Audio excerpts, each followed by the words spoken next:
నమస్కారం దూరదర్శన్ వార్తలకు స్వాగతం నేను మౌనిక ముందుగా వార్తల్లోని ముఖ్యాంశాలు చూద్దాం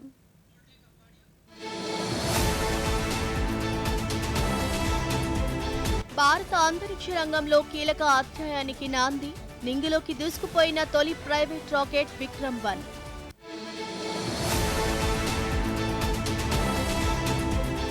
విక్రమ్-1 రూపకర్తలకు ప్రధాని అభినందనలు దేశ అంతరిక్ష ప్రయాణంలో ఈ ప్రయోగం కీలక మైలురాయిగా నిలుస్తుందన్న నరేంద్ర మోదీ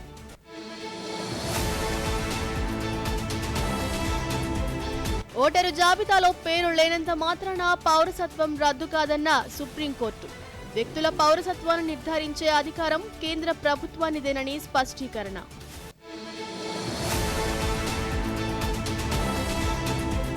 మహిళలను అవమానించే చర్యలను ఎట్టి పరిస్థితుల్లోనూ ఉపేక్షించేది లేదన్న ముఖ్యమంత్రి చంద్రబాబు నాయుడు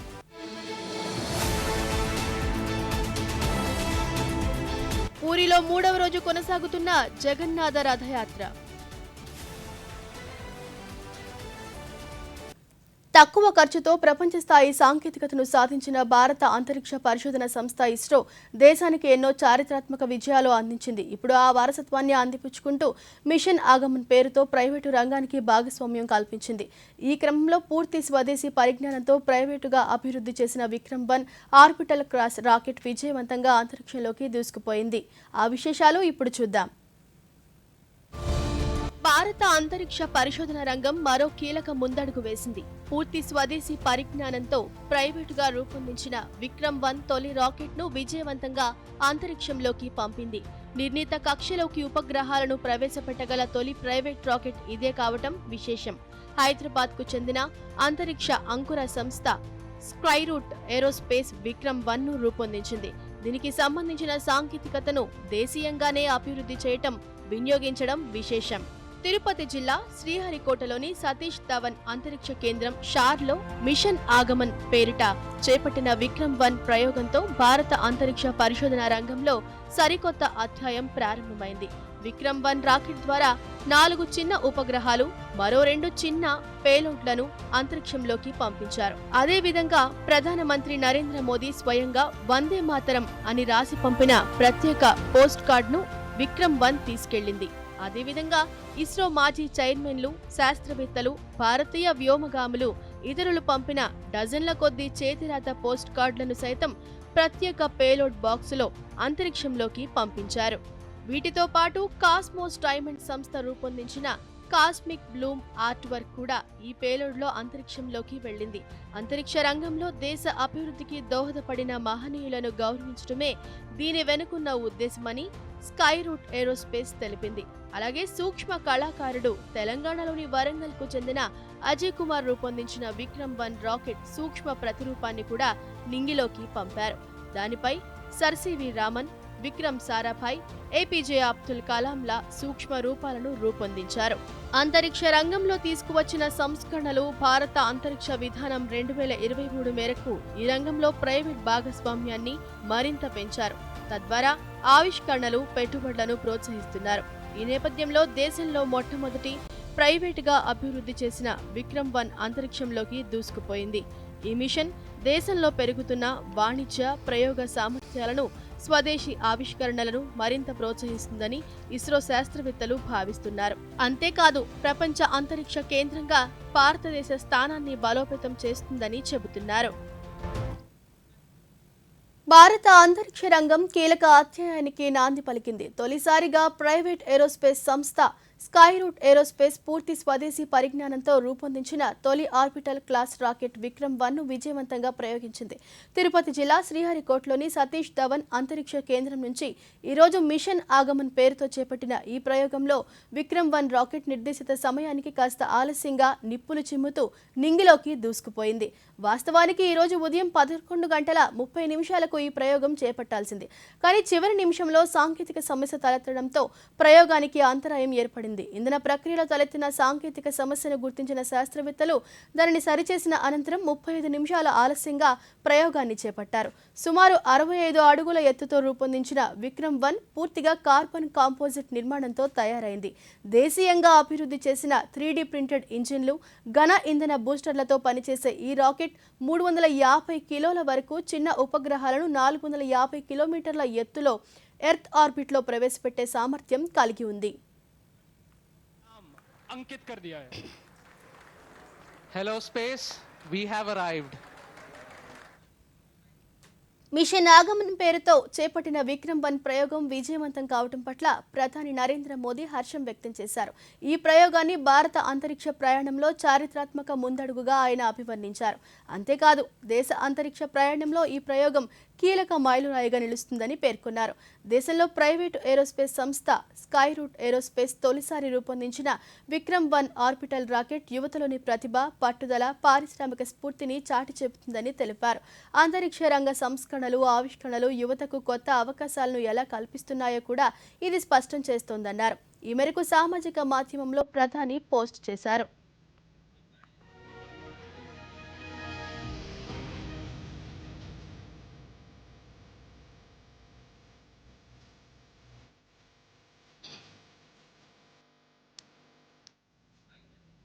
ముఖ్యమంత్రి నారా చంద్రబాబు నాయుడు ఈ రోజు కృష్ణా జిల్లా గుడివాడలో పర్యటిస్తున్నారు. గుడివాడలోని ఏఎన్ఆర్ కాలేజ్ గ్రౌండ్ వేదికగా స్వయం సహాయ మహిళా సంఘాలు ఏర్పాటు చేసిన స్టాల్స్ ను సందర్శించారు. అనంతరం స్వర్ణాంధ్ర స్వచ్ఛంద్ర సభలో పాల్గొన్నారు. ఈ సందర్భంగా ఇంటిగ్రేటెడ్ సాలిడ్ వేస్ట్ మేనేజ్మెంట్ ప్లాంట్లను ముఖ్యమంత్రి వర్చువల్ గా ప్రారంభించారు. ఈ కార్యక్రమంలో ముఖ్యమంత్రి చంద్రబాబు నాయుడు మాట్లాడుతున్నారు. ప్రత్యక్ష ప్రసారం ద్వారా చూద్దాం.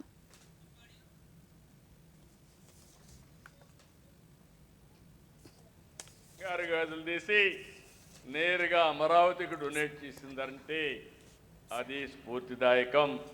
మనస్ఫూర్తిగా అభినందిస్తున్నానని చెప్పి కూడా నేను మీకు తెలియజేస్తున్నా. నేను ఎప్పుడో జన్మభూమి పెట్టాను, ఒక పిలుపిచ్చాను. ప్రపంచంలో ఉండే అందరూ వచ్చి గ్రామాలకు సేవలు అందించారు, తోచిన విధంగా సహాయం చేసే పరిస్థితికి వచ్చారు. ఇప్పుడే ఇంకొక మిత్రుడైతే ఇంత మునుపు కూడా ఆయన ఇప్పుడు రాలేకపోయారు. ఆయన పేరేంటి, నరసింహారావు గారు అయితే ఇంత మునుపు 3 కోట్లు ఇచ్చాడు. మళ్ళీ 3 కోట్ల రూపాయలు ఈ గుడివాడలో బస్ స్టాండ్ కోసం, పునర్నిర్మాణం కోసం ఇచ్చారు. గట్టిగా చప్పట్లు కొట్టి అభినందించండి. అహ్మదాబాద్ లో జరిగిన ఎయిర్ ఇండియా AI-171 ప్రమాదంపై దర్యాప్తు కొనసాగుతోందని కేంద్ర పౌర విమానయాన శాఖ మంత్రి కింజరపు రామ్మోహన్ నాయుడు తెలిపారు. వాస్తవాలను నిర్ధారించడమే ప్రధాన లక్ష్యమని తెలిపారు. విమాన ప్రమాదంపై దర్యాప్తు ముమ్మరం చేశామని, త్వరలోనే ప్రమాదానికి సంబంధించిన తుది నివేదికను విడుదల చేస్తామని పేర్కొన్నారు.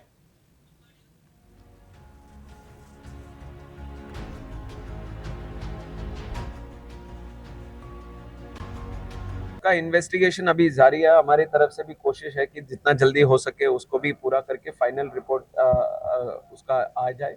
बट एक चीज़ हमें ध्यान रखना पड़ेगा, इसमें जल्दबाजी करके सत्य से दूर रहना वो भी हमारे लिए कठिन होगा. तो इसलिए हमें जितना भी एफर्ट लगा रहे हैं, हम ये देख रहे हैं कि इसका सच क्या है, सच पता चले. अगर मैं एक चीज़ उन परिवारों को भी अगर बताना चाहूँगा तो जस्टिस तभी होगा जब उनको सच.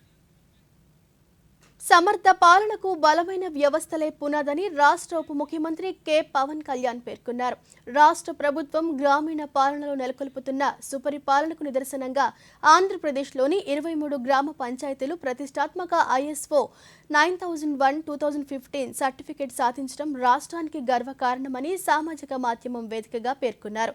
ఈ విశిష్ట ఘనత సాధించిన గ్రామ పంచాయతీలను ఇందుకు అంకిత భావంతో కృషి చేసిన పంచాయతీరాజ్ గ్రామీణ అభివృద్ధి శాఖ అధికారులు, క్షేత్రస్థాయి సిబ్బందిని అభినందించారు. గ్రామీణ అభివృద్ధి, సుపరిపాలన రంగాల్లో ఆంధ్రప్రదేశ్ను దేశానికి ఆదర్శంగా తీర్చిదిద్దేందుకు రాష్ట్ర ప్రభుత్వం నిరంతరం కృషి చేస్తోందని పేర్కొన్నారు.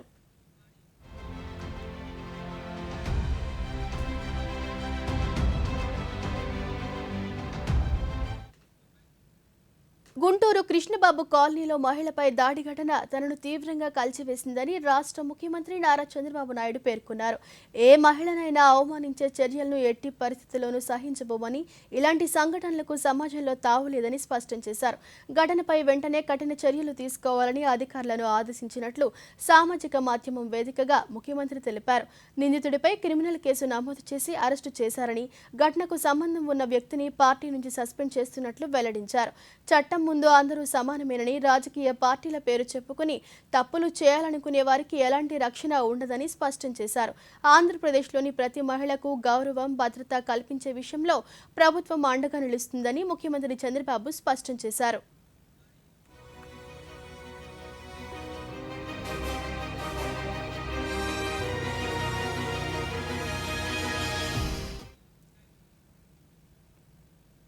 కేంద్ర సమాచార ప్రసార శాఖ మంత్రి అశ్విని వైష్ణవ్కు ఆంధ్రప్రదేశ్ ముఖ్యమంత్రి నారా చంద్రబాబు నాయుడు జన్మదిన శుభాకాంక్షలు తెలిపారు. దేశానికి సేవ చేస్తూ భారతదేశ రైల్వే మౌలిక సదుపాయాల అభివృద్ధికి, సాంకేతిక పురోగతికి, డిజిటల్ మార్పులకు తన వంతు కృషిని కొనసాగిస్తున్న కేంద్ర మంత్రి ఆరోగ్యం, ఆనందం, దీర్ఘాయువుతో ఉండాలని ప్రార్థిస్తున్నట్లు చంద్రబాబు నాయుడు సామాజిక మాధ్యమం వేదికగా తెలిపారు.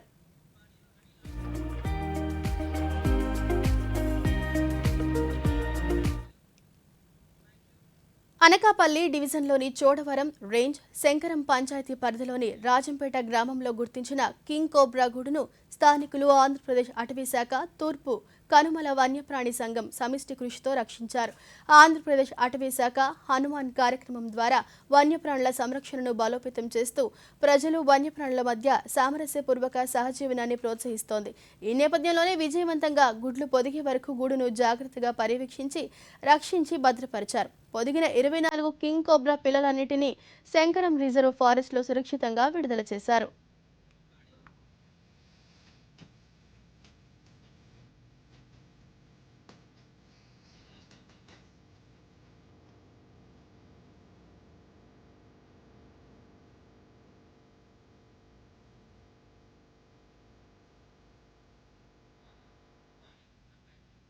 పరిసరాలను శుభ్రంగా ఉంచుకోవడం ప్రతి ఒక్కరి బాధ్యత అని జిల్లా కలెక్టర్ రాజ్కుమారి గనియా పేర్కొన్నారు. స్వర్ణాంధ్ర స్వచ్ఛంద్ర కార్యక్రమంలో భాగంగా నంద్యాల పట్టణంలోని ఏకలవ్య నగర్లోని హిందూ స్వర్గధామాన్ని శుభ్రం చేశారు.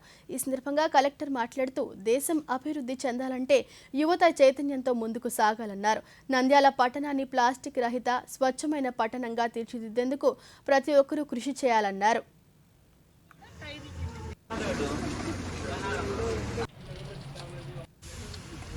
స్వర్ణాంధ్ర స్వచ్ఛాంధ్ర యాక్టివిటీలో భాగంగా ఈరోజు స్వర్గధామం లోపల క్లీనింగ్ యాక్టివిటీ టేకప్ చేశాము. అలాగే మన నంద్యాల మున్సిపాలిటీ నుంచి వీరికి ఎటువంటి సౌకర్యాలు కావాలో అవన్నీ కల్పించడానికి కూడా ఒకసారి చెక్ చేసి దానికి సంబంధించిన ఎస్టిమేట్ ఒకటి జనరేట్ చేసి వీరికి ఫర్దర్ సపోర్ట్ ఇవ్వడానికి కూడా ఈరోజు మనం నిర్ణయం తీసుకున్నాం. ఇక్కడ ఉండే పెద్దలందరినీ చూస్తే చాలా సంతోషం వేసింది. ఎందుకంటే 8 వార్డ్స్ కి సంబంధించి ఈ స్వర్గధామం ఉంది. ఎవరికి ఏ చిన్న ఇబ్బంది కలగకుండా మంచి సపోర్ట్ ఇక్కడ ఇస్తూ ఉన్నారు. మనం కూడా చక్కటి పెయింటింగ్, అలాగే మంచి గ్రీనరీ డెవలప్ చేయడం, రిచువల్స్ జరుపుకోవడం. వార్తల్లో స్వల్ప విరామం తీసుకుందాం.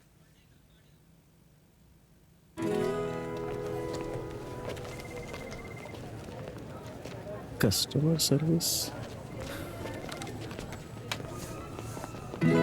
మేడం, ఈ కేవైసీ అప్డేట్ కోసం నాకు మాటిమాటికి మెసేజ్ ఎందుకు వస్తుంది? ఎందుకంటే బ్యాంకింగ్ సేవల కోసం నిశ్చితమైన సమయానికి కేవైసీ అప్డేట్ చేయించాలి. ఎలాగవుతుంది? కూర్చోండి, చెప్తాను. గుర్తింపు లేదా చిరునామాలో ఏ మార్పు లేకపోతే మీ బ్యాంక్ లేదా ఏటీఎం లేదా బిజినెస్ కరెస్పాండెంట్ అంటే బీసీ వద్దకు వెళ్ళండి. లేదా బ్యాంక్ లో రిజిస్టర్డ్ ఈమెయిల్ లేదా మొబైల్ నంబర్ లేదా మొబైల్ బ్యాంకింగ్ యాప్ లేదా ఉత్తరం ద్వారా దాని డిక్లరేషన్ ఇవ్వండి. మరి ఏదైనా మార్పు ఉంటేనో? అలాగైతే కొత్త గుర్తింపు ఇంకా చిరునామా ప్రమాణ పత్రాలు చూపించి ఖాతాని సక్రియంగా ఉంచుకుని బ్యాంకింగ్ సేవల లాభాలు పొందండి. అంతేనా? అంతే.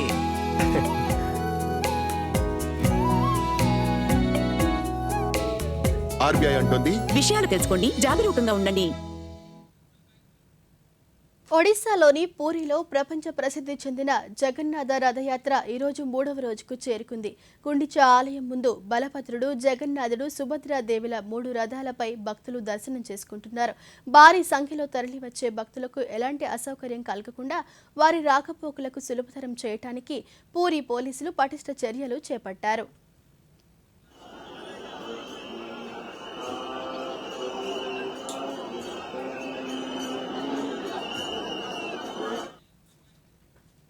దేశవ్యాప్తంగా పలు రాష్ట్రాల్లోని ఇస్కాన్ సంస్థలు జగన్నాథ రథయాత్రలను ఘనంగా నిర్వహిస్తున్నాయి.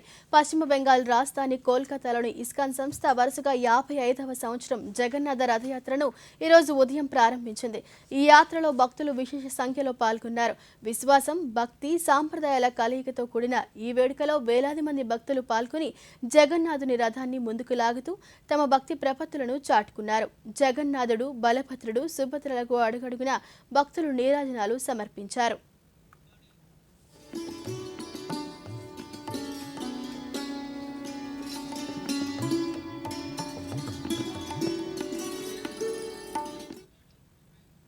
సులభతర వాణిజ్య విధానానికి సంబంధించి ఛత్తీస్గఢ్ రాష్ట్ర ప్రభుత్వం కీలక నిర్ణయం తీసుకుంది. రాష్ట్ర అసెంబ్లీలో సులభతర వాణిజ్య బిల్లు 2026ను సభ్యులు ఇటీవల ఆమోదించారు. ఈ నేపథ్యంలో తాజాగా రాష్ట్ర ప్రభుత్వం సులభతర వాణిజ్య చట్టాన్ని అమల్లోకి తీసుకువస్తూ ఉత్తర్వులు జారీ చేసింది. దీని ప్రకారం రాష్ట్రంలో పెట్టుబడులు పెట్టేవారికి, పారిశ్రామికవేత్తలకు అనుమతుల మంజూరు, ప్రభుత్వ రాయితీల కల్పన వంటివి సులభతరం కానున్నాయి. వీటికి సంబంధించి రాష్ట్ర ప్రభుత్వం ప్రత్యేక వ్యవస్థను ఏర్పాటు చేయనుంది. ఫలితంగా రాష్ట్రంలో వ్యాపార, వాణిజ్య కార్యకలాపాలు మరింత పుంజుకోనున్నాయని ఛత్తీస్గఢ్ రాష్ట్ర ప్రభుత్వం తెలిపింది.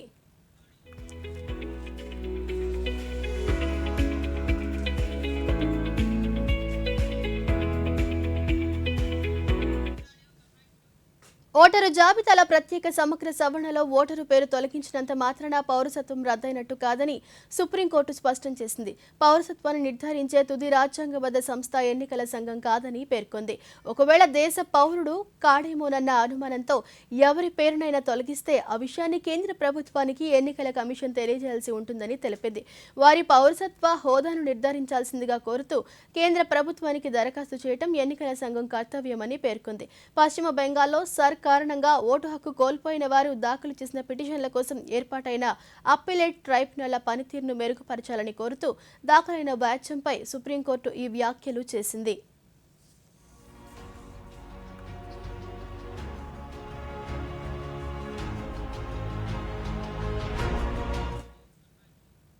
రైల్వే ప్రయాణికుల ఆత్మగౌరవం, భద్రత, ప్రమాద పరిహారానికి సంబంధించి సుప్రీంకోర్టు కీలకమైన వ్యాఖ్యలు చేసింది.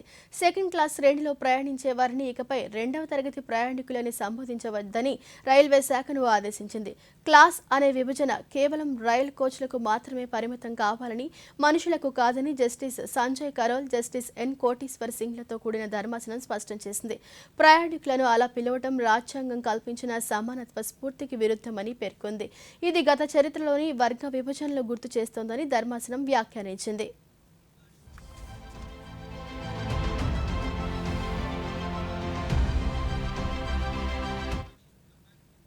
భారతదేశం 2047 నాటికి అభివృద్ధి చెందిన దేశంగా మారటానికి భావితరాలు సారథులు కావాలని కేంద్ర ఆర్థిక మంత్రి నిర్మలా సీతారామన్ అన్నారు. కేంద్ర మంత్రి confederation of India industries young Indians జాతీయ సదస్సులో ప్రసంగించేందుకు మదురై వచ్చారు. ఎంటర్‌ప్రెన్యూర్‌షిప్ బియాండ్ బౌండరీస్ కార్యక్రమంలో ఆమె మాట్లాడుతూ భావితరాలు యూపీఐ వంటి డిజిటల్ ప్రజా మౌలిక సదుపాయాలను సద్వినియోగం చేసుకోవాలని సూచించారు. NPCI is taking all the QR codes from India also to many places. Eiffel Tower, you stand there, you can pay through our QR code. So greater formalization, simplifying procedures, digitization, regulatory reform have... Jammu Kashmir Reasi జిల్లాలోని Salalah dam గేట్లన్నింటినీ తెరిచారు. జలాశయంలో పేరుకుపోయిన పూడికను తొలగించేందుకు చేపట్టిన సాధారణ శుభ్రపరిచే ప్రక్రియలో భాగంగా Salalah dam గేట్లన్నింటినీ తెరిచారు. దీంతో దిగువన ఉన్న చెనాబ్ నదిలో నీటి మట్టం, ప్రవాహం గణనీయంగా పెరిగాయి.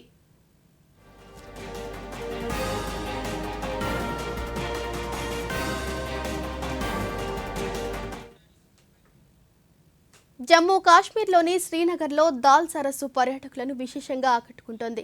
రమణీయమైన దాల్ సరస్సులో షికారా పడవ ప్రయాణం పర్యాటకులకు అద్భుతమైన అనుభూతిని ఇస్తుంది.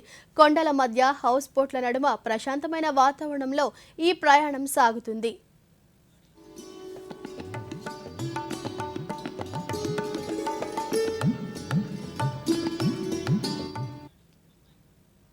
విద్యావేత్త, సామాజిక ఉద్యమకారుడు సోనం వాంగ్చుక్ ఢిల్లీలోని సఫ్దర్జంగ్ ఆసుపత్రిలో చేరారు. 60 ఏళ్ల వాంగ్చుక్ గత 20 రోజులుగా ఢిల్లీలోని జంతర్ మంతర్ వద్ద నిరాహార దీక్ష చేస్తున్నారు. ఈ నేపథ్యంలో ఆయన ఆరోగ్యం క్షీణిస్తోందని, వైద్య సదుపాయాలు కల్పించాలని ఢిల్లీ హైకోర్టు శుక్రవారం అధికారులను ఆదేశించింది. దీంతో ఈరోజు ఉదయం ఢిల్లీ పోలీసులు సోనం వాంగ్చుక్ ను సఫ్దర్జంగ్ ఆసుపత్రిలో చేర్పించారు. నిపుణులైన వైద్యులు ఆయనకు ఆరోగ్య పరీక్షలు చేసి అత్యవసర సేవలు అందిస్తున్నట్టు ఆసుపత్రి వర్గాలు తెలిపాయి. ప్రస్తుతం సోనం వాంగ్చుక్ ఆరోగ్యం నిలకడగానే ఉందని వైద్యులు పేర్కొన్నారు.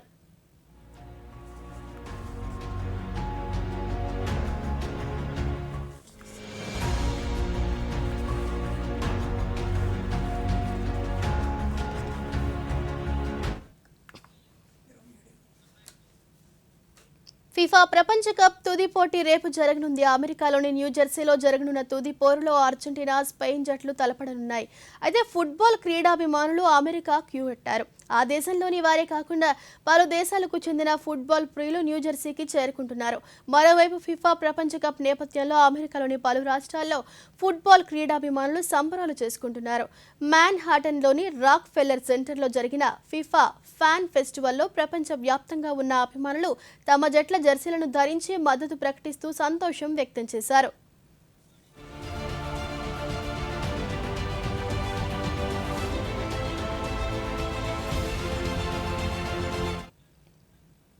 ప్రధానమంత్రి నరేంద్ర మోదీ తన మనసులోని భావాలను దేశ ప్రజలతో పంచుకునే మన్ కీ బాత్ కార్యక్రమం 136వ సంచిక ఈ నెల 26వ తేదీ ఆదివారం ఉదయం 11 గంటలకు ప్రసారమవుతుంది. ప్రజలు తమ అభిప్రాయాలను నమో యాప్ ద్వారా కానీ స్వర సందేశాలను 1800117800 నెంబర్కు ఈ నెల 24వ తేదీలోగా పంపవచ్చు. అలాగే www.mygov.in వెబ్సైట్ ద్వారా కానీ 1922 నెంబర్కు మిస్డ్ కాల్ ఇవ్వడం ద్వారా తిరిగి మన మొబైల్కు వచ్చే సంక్షిప్త సందేశంలోని లింక్ ద్వారా కూడా అభిప్రాయాలను తెలియచేయవచ్చు. ఆకాశవాణి సమన్వయంతో దూరదర్శన్ ఛానళ్లు మన్ కీ బాత్ కార్యక్రమం ప్రసారం చేస్తాయి. ఈ కార్యక్రమం తెలుగు అనువాదం వెనువెంటనే దూరదర్శన్ సప్తగిరిలో ప్రసారమవుతుంది. और होती है देश के छोटे कस्बों गांव में उभरते इन వార్తలు ముగించే ముందు ముఖ్యాంశాలు మరోసారి.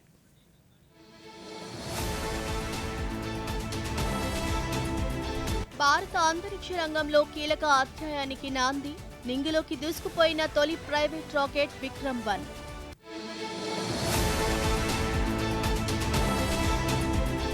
విక్రమ్ 1 రూపకర్తలకు ప్రధాని అభినందనలు. దేశ అంతరిక్ష ప్రయాణంలో ఈ ప్రయోగం కీలక మైలురాయిగా నిలుస్తుందన్న నరేంద్ర మోదీ.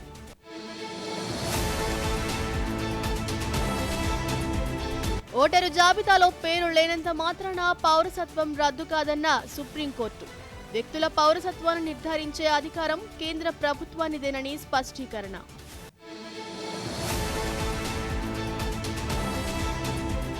మహిళలను అవమానించే చర్యలను ఎట్టి పరిస్థితుల్లోనూ ఉపేక్షించేది లేదన్న ముఖ్యమంత్రి చంద్రబాబు నాయుడు.